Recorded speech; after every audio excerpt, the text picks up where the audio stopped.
Everyone whinges about rates, but the Department of Local Government has discovered the 17,000 ratepayers in Maitland may have cause for complaint this year. Due to 2 clerical errors, all Maitland properties have been overrated, giving the council a $250,000 windfall. I have egg on my face. I have issued clear instructions that checking procedures will be put in place so that this will not happen again. A council report says the error highlights shortfalls in the financial department, but the issue has also highlighted the Maitland ratepayers' disgust. It's not right. It's definitely not right. $10 in my pocket is better than $1 in theirs, isn't it? The Department of Local Government is investigating the rating error. The department is also following up outrage among Windella Downs residents, whose rates have skyrocketed by hundreds of dollars due to council changing their classification from semi-rural to residential. The Residents' Action Group says after this latest rating debacle, the council should be sacked. Bring the administrators in. Let's get rid of these people that are just ticking things without actually thinking about them. It's open season on Maitland City Council at the moment. It's a bit like having a rash of boils, and I'm used to dealing with them too. The Mayor says no officers will be sacked over the mistake, but other aldermen think differently. I think that heads could well roll. The other aldermen in the council are extremely annoyed. They were the same as what I was. They didn't realise that this had happened up until last night. And what will be done with the $241,000? Alderman Dunkley says he's waiting for advice from the local government department, but it could come off next year's rates. Scott Bevan, NBN News.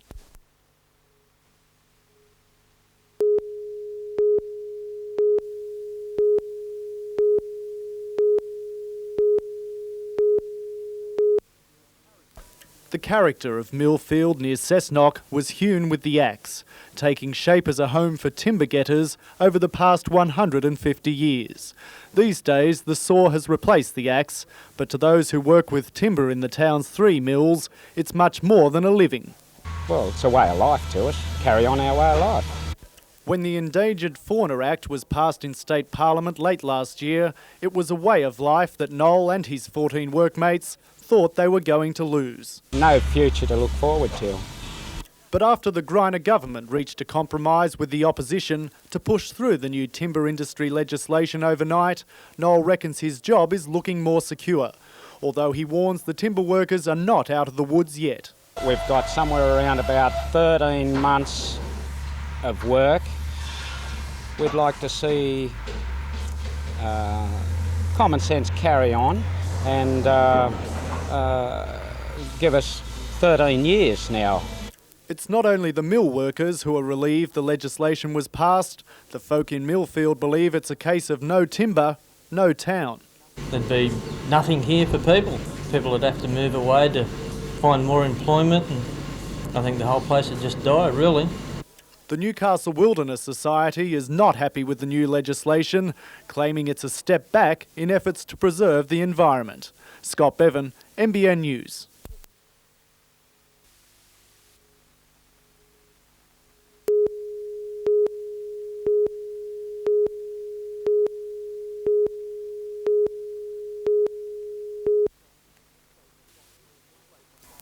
Lake Macquarie is 9 times bigger than Sydney Harbour. On its shores are 4 yacht clubs, 14 caravan parks, 7 marinas and 21 landing ramps. There are 2,300 approved moorings, 2,800 registered motor vessels and 2,000 sailing boats. And to patrol that enormous fleet, 2 police runabouts, Launch Toronto and Launch Belmont. Newcastle Police Chief Superintendent Heinz Moller has grave doubts about their suitability for the task. The Launch Toronto has 2 motors which are well and truly overdue in hours, and it has a hull which has been repaired several times. And the one at Belmont has 2 new motors on it, but a hull that is working at the moment, but it has been welded that many times I wouldn't like to take it out in heavy seas. Boating on the lake is also monitored by MSB Waterways officers and the Coast Guard, which provides an effective rescue service, albeit manned by volunteers. Police boating is limited to specific operations using general duties police assigned to the task at hand. Superintendent Moller says the service can't be expected to meet an anticipated 25% explosion in recreational boating before the end of the decade. It has been a matter which has been ongoing for many, many years. What I'm trying to do is hone it and get it finalised and get some sort of professional service delivery going on the lake. The Chief Superintendent says the Police Department decision will depend on budget constraints. If the money isn't forthcoming, he says he may look at alternative avenues of funding to meet the target. Tom Hilston, NBN News.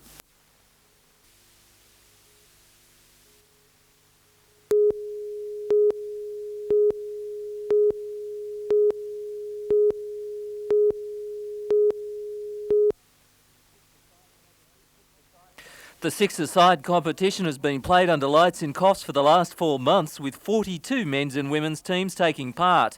The A-grade men's final saw a battle between Barbecues Galore in the red and blue and the underdog Southside. The Barbecues scorched their opposition, Gary Fleming, John Walsh and Wayne Lark all hitting the back of the net to give them victory 3-0. With the six-a-side tournament behind them, the players now move to the North Coast competition.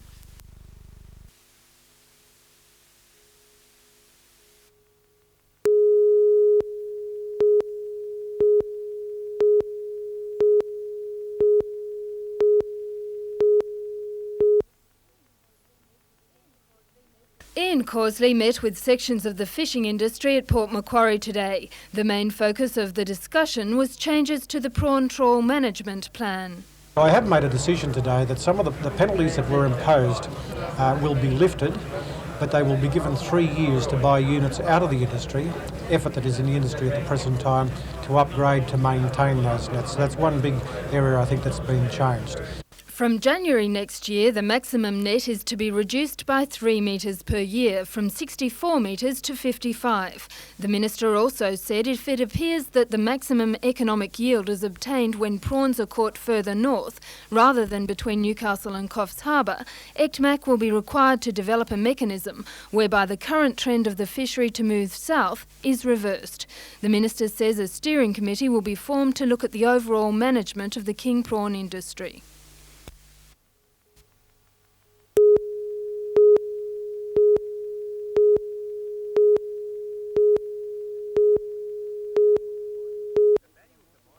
The value of the mine was once measured on what was under the ground, but now the old Redhead pit has prime real estate potential. The last shift of miners was hauled topside in January, and 100 years of underground toil and tunnels were sealed behind them. The consultants moved in when the miners left. Community and interested groups eyed the silenced mines buildings and the 12 hectares of subsidence-free land on which they sit. A few small buildings on the site's perimeter have been deemed worth saving by a heritage report.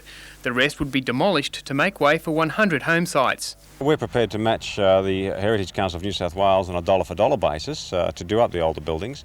But who knows? There's lots of good ideas out there, and we'd like to open it to the community to come forth with suggestions.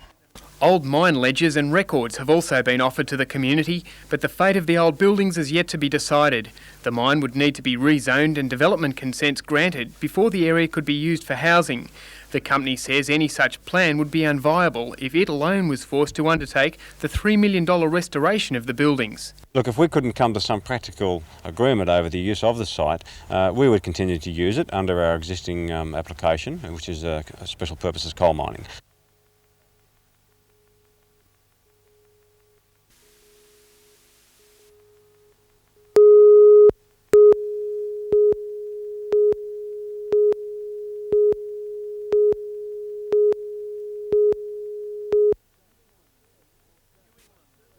New England and the Mid-North Coast played in the first match. It was a high-scoring affair, 60 points racked up in all.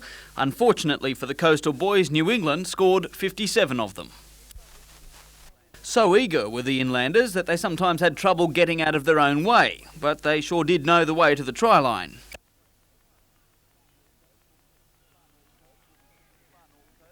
Far North Coast will be pitted against New England tomorrow.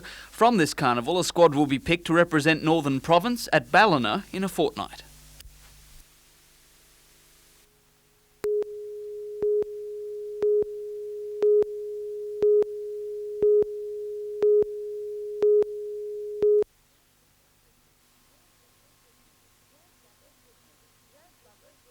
Jazz lovers were treated to one of the best in the business, Don Burrows. He was performing at the Armidale Autumn Festival. Organiser Tony Bennett is confident jazz will be a regular feature of the celebrations. We've had great crowds. The musicians said to me this morning, the ones I was putting on the plane off, that they've really enjoyed it. It's been one of the most fun festivals that they've ever been involved in.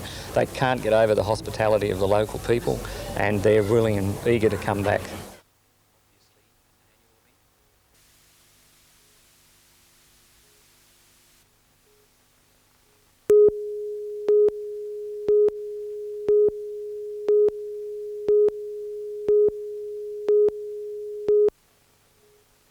Fire officers and police arrived at the Tuggerah industrial area shortly after 9:30 last night to find the holding yard well alight. Fuelling the blaze, hundreds of fiberglass moulds used for shaping concrete. Thick smoke from the blaze could be seen kilometres away at North Wyong. A pungent odour also filled the night air. Firefighters were forced to don breathing apparatus to get near the heart of the blaze. One officer was overcome by toxic fumes. He was treated at the scene by paramedics. It took officers more than an hour and a half to extinguish the blaze. It's the fourth fire at the Format fiberglass factory since August last year, and police are treating the blaze as suspicious. Investigations are continuing.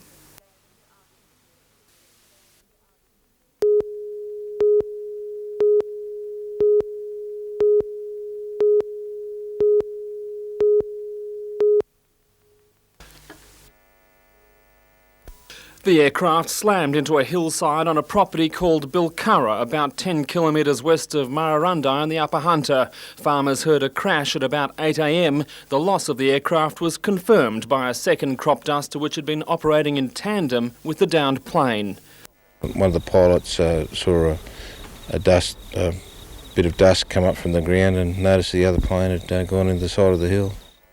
Emergency services had little hope of reaching the crash by anything but four-wheel drive. Ambulance crews took 40 minutes to reach the scene, struggling up the rugged slope, only to confirm that the 33-year-old pilot had no chance of surviving the impact.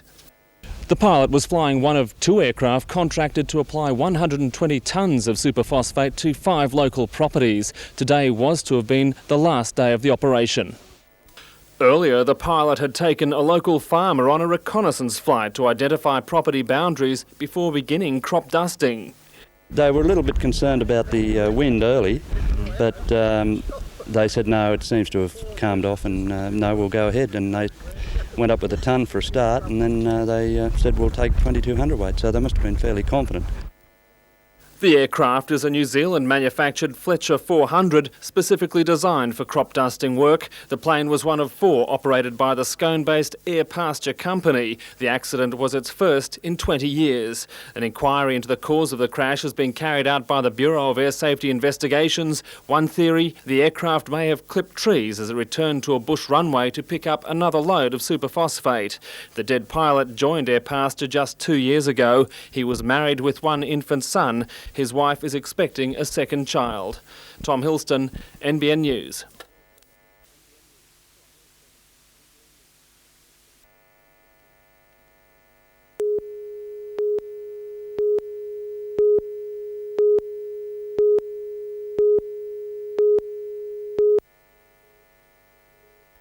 Publican, racehorse owner, Logie Award winner, former manager of Johnny O'Keefe. Somewhere in between all that, Des Renford found the time to become King of the Channel. Renford was the first Australian to cross the English Channel. That was in 1970. He made 18 more crossings. Des Renford has a motto, nothing great is easy. And that's the title of his biography, 15 months in the writing. I'd forgotten a lot of things. Then I started to read the diaries and I got delved into them myself, and I found them rather fascinating. I couldn't believe that it was me. The book traces life in the O'Keefe household, a sometimes stormy existence alongside the wild one. These photos go a long way to explaining the man, the agony and the ecstasy of a varied life. The 64-year-old has one last goal. See my 65th birthday, yeah?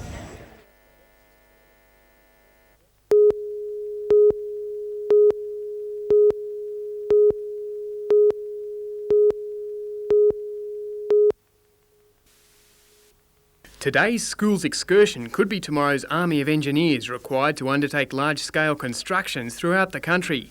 textbooks gave way to a guided tour, taking in 12 months of work on the King Street site.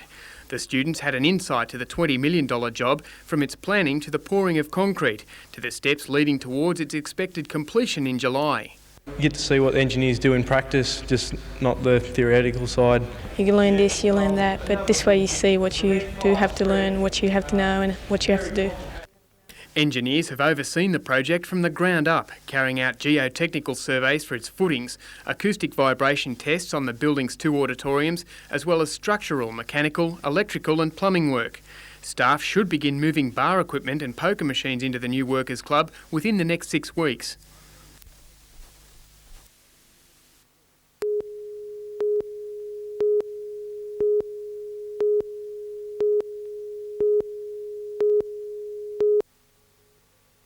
It's the news that everyone's been waiting for. Treasurer John Dawkins has announced the recession his boss Paul Keating said we had to have is technically over. The problem is, no one seems to believe him. No, I think a lot of businesses and a lot of families are still in trouble, so I wouldn't say the recession's over. 1 million unemployed, that's why. Although the economy has enjoyed a slight increase in gross domestic product for the past 2 quarters, the Newcastle Chamber of Commerce says that hasn't translated into business confidence. Well, certainly the optimism that's been shown by the Treasurer today would hopefully be transferred to the business sector in the short term. However, I do believe that it could be perhaps in the latter half of this year before we'll see such optimism being transferred into real results. For the jobless, the recession seems far from over. According to the latest figures from the Department of Social Security, the number of unemployed receiving New Start or job search allowances has increased. In Newcastle, there's been a jump of 4.6% in the number receiving unemployment benefits. Gosford has received a massive 8.2% increase, Tamworth 3.4%, Coffs Harbour 4.9% and Lismore 6.6%. The victims of the recession turn to charities such as the Samaritans Foundation when the money and hope have run out. We've seen no signs of a levelling off of the recession. In fact, this month has been the hardest month we've had in the last year and a half. While the politicians claim the recession is technically over, Mr Shevels says in reality the tough times are continuing to bite and probably will for some time. Scott Bevan, NBN News.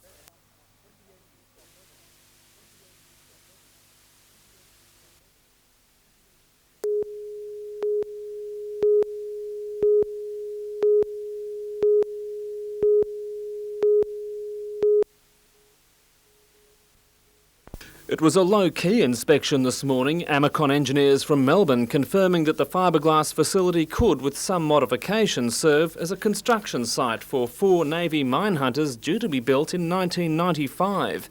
Amacon is just one of half a dozen companies, both in Australia and overseas, tendering for the $500 million project. Among the competitors, Australian Defence Industries and the Australian Submarine Corporation, which presently leases the fiberglass facility from the Commonwealth. Any one of the Australian contenders could build the ships in Newcastle. The contract would create about 200 jobs, and the Commonwealth Department of Defence would be keen to see its Tomago facility used in the project. But Amacon spokesman Peter Bowler says the final choice of location will come down to cost. The Commonwealth are very cost conscious, right? And if it would cost them more for us to lease this and build it here, I think they'd be looking at it very, very carefully.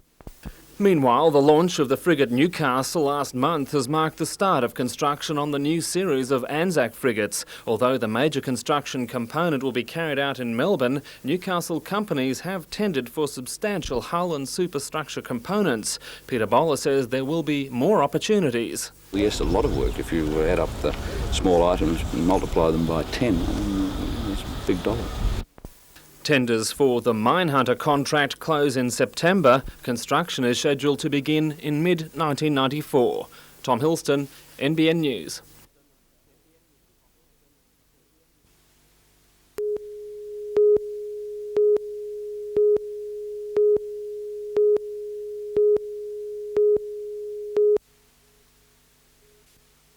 Getting ready for takeoff, skipper Steve Lamb and his family. For the last 2 years, the Lambs have worked on their dream of building an ocean-going 10-metre Adams yacht.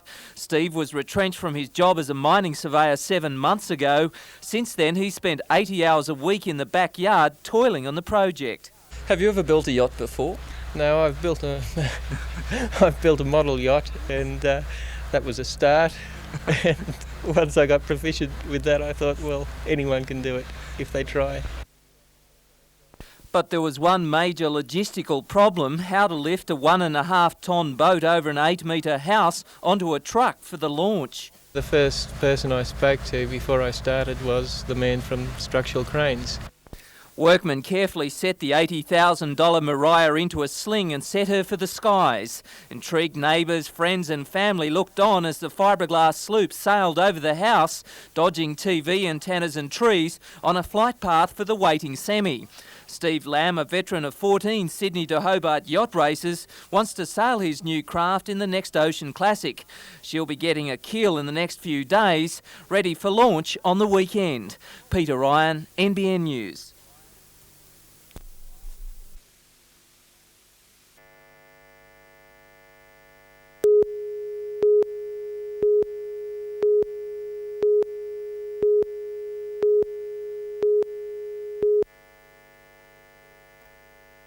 With the signing of an agreement today, the Minister for Natural Resources Ian Causley and Coal and Allied have cemented their hopes for tapping an energy source of the future known as coal water mix, or CWM.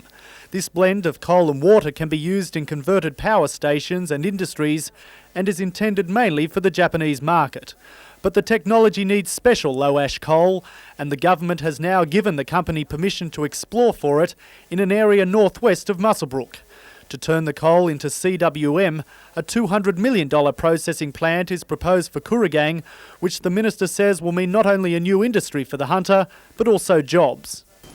Now this will of course give about 300 to 500 jobs in the industry. It's about 300 at Kooragang Island, 200 in a new mine, which will be opened up north of Muswellbrook.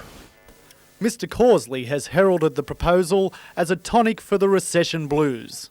So in a time when we're all desperately looking for some sign of good news, I believe that this certainly is it. But Coal and Allied's Chief Executive, Tony Haroldson, is far more cautious about the project.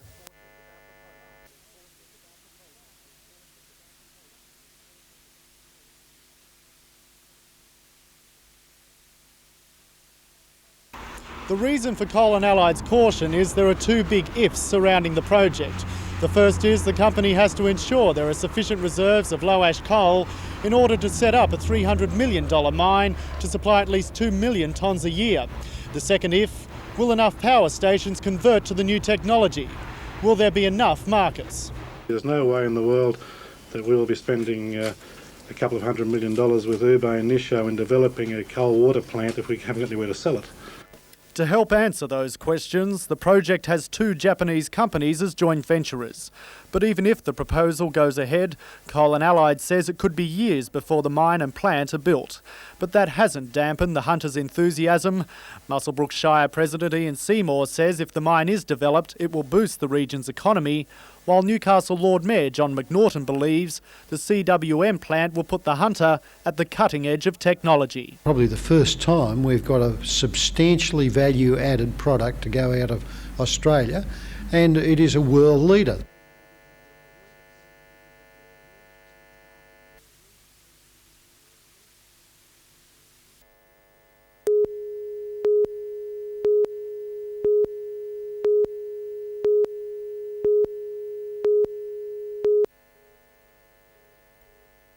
Police have blamed icy roads and speeding drivers for the accident near Kotosi in the south of the country. 120 cars, trucks and coaches slammed into each other over several hundred metres, creating a massive headache for emergency services. In most accidents, the rescue is the end of the drama, but not for the survivor of this Californian plane crash. Suffering a broken leg, he was being airlifted out when the stretcher began to spin out of control. The paramedic was also hooked up to the line.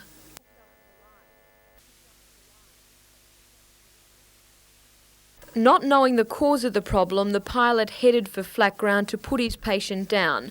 After spinning for 2 minutes, 84 dizzying turns, the two men were set down without any further injury.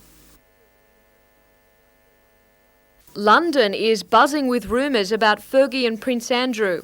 Newspapers claim they're about to announce an official separation after less than 6 years of marriage. The Daily Mail says the Duchess of York would have custody of their daughters, Princess Beatrice and Princess Eugenie. The latest rumours follow outrage in the British press 2 months ago over Fergie's friendship with Texan oil millionaire Steve Wyatt. Buckingham Palace has refused to comment. Fergie's father, Major Ferguson, says he's heard the rumour but refused to say more to a television crew.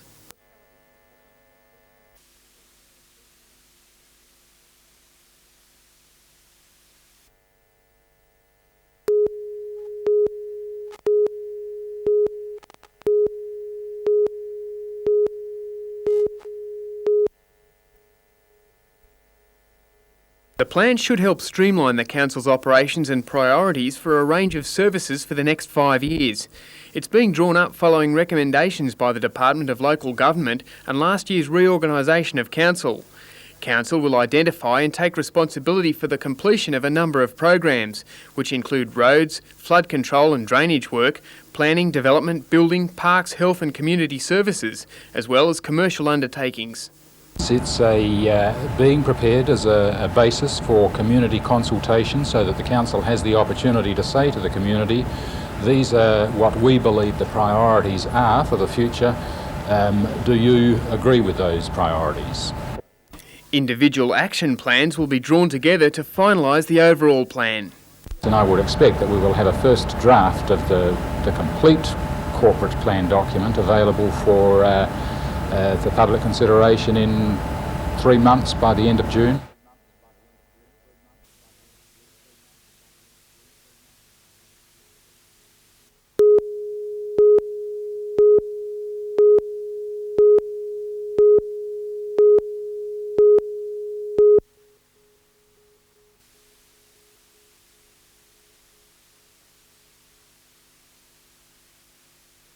Aboriginal culture and craft has moved out from the faint glow of the campfire to the bright lights of a wider appreciation and acceptance.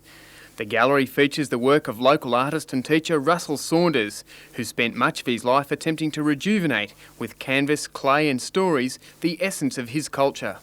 I'm very proud of my culture, and I've always wanted to show people and tell people about my culture, and through art it was one way that I was able to rekindle it. There will also be works from Aboriginal artist Joan McDonald and from students from Taree High School and TAFE College. Russell Saunders' work isn't confined to the gallery. He's established an Aboriginal youth program at Purfleet and encourages cultural and artistic awareness for both Aboriginal and non-Aboriginal students. He says attitudes are changing and doors are opening. And often I've heard the stories of my uncles and that were good artists, but nobody knew about them. And this place, I hope will give them the opportunity, just like myself, to be able to present their work.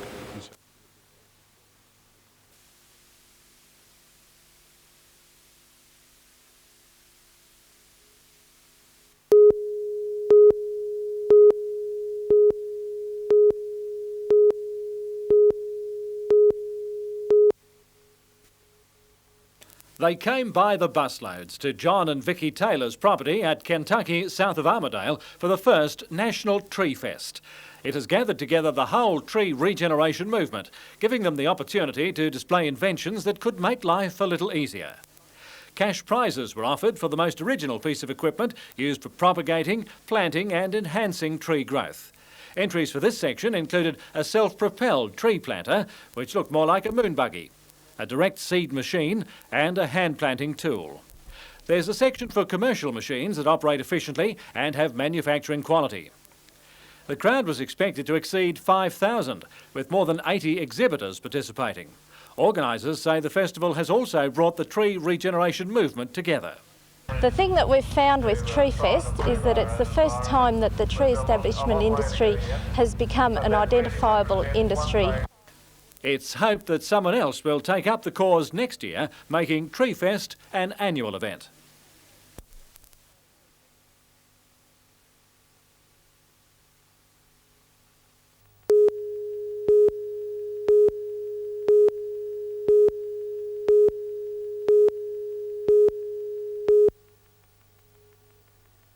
At the centre of the row is the state government's plan to demolish Port Macquarie's Hastings District Hospital, replacing it with one that is privately built and operated. Yesterday in Parliament, Independent MP John Hatton registered his concern about the government's plans to privatise health. He introduced a motion of public importance in which he said the private ownership and management of public hospitals is not in the interest of citizens. When asked to vote on the issue, the majority of parliamentarians agreed. On the issue, 4 independents supported the ALP.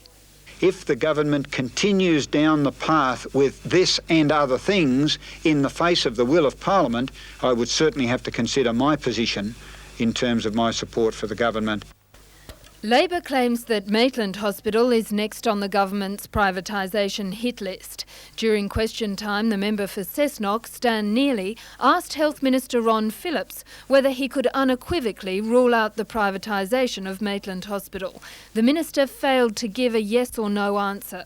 Local member for Maitland, Peter Blackmore, has threatened to cross the floor unless Maitland Hospital is upgraded. Jane Anderson, NBN News.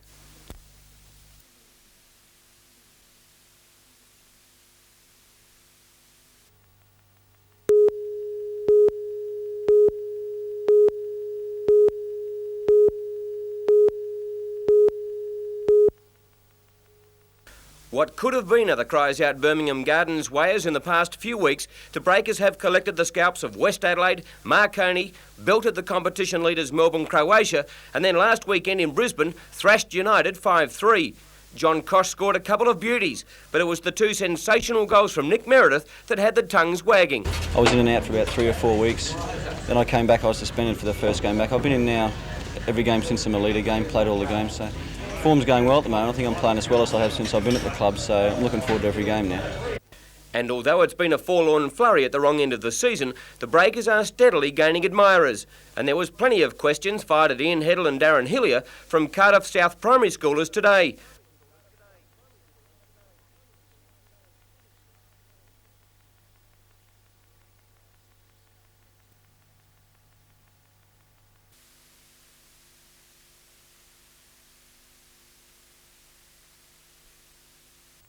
Ian Heddle's generous but honest appraisal of tomorrow night's opponents should ensure plenty of hometown support for a team that has given their all for Newcastle this year, and manager Bruce Dow, not for the first time, is showing signs of confidence. We have a lot to lose. We have nothing to lose and everything to gain, and I think we can relax a wee bit more than we have been doing, and I think the quality of performance against them will be one where we are the ones that might be expected to win rather than them.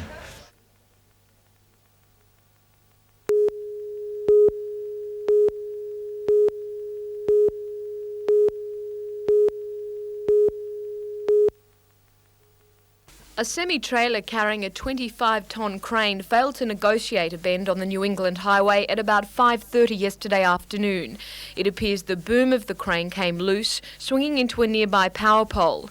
The impact forced another 2 poles, housing more than 11,000 volts of electricity, out of action. The driver of the semi-trailer escaped uninjured, but the collision cut electricity to Armidale's busy CBD for 20 minutes. It threw late-night shopping into chaos and left surrounding areas in darkness for about 2.5 hours. Well, the mains were still alive, the low voltage mains were still alive, and there were people who were working around the intersection here. It wasn't the best time, about 5 o'clock in the afternoon, probably the busiest time of the afternoon. So I was lucky, as I said, that no one was hurt. The busy intersection of Barney and Dangar Streets was closed to traffic for 3 hours as police and emergency services attended the scene. The truck was later removed.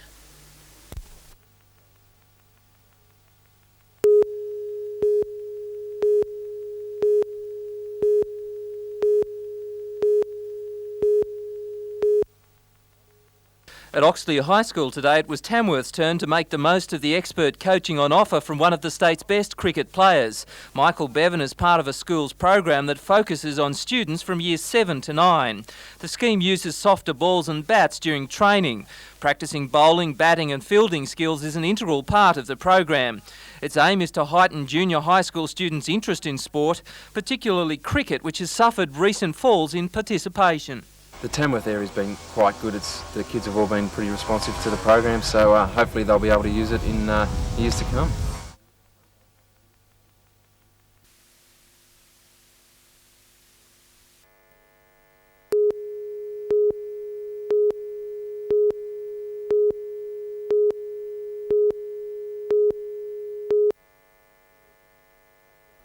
State Rail Grafton came under fire today from this man, Stephen Carlton, an earth-moving contractor.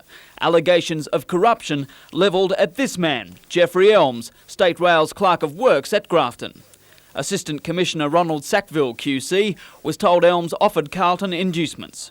Carlton claims that Elms hit upon a new scheme to make them both some more money.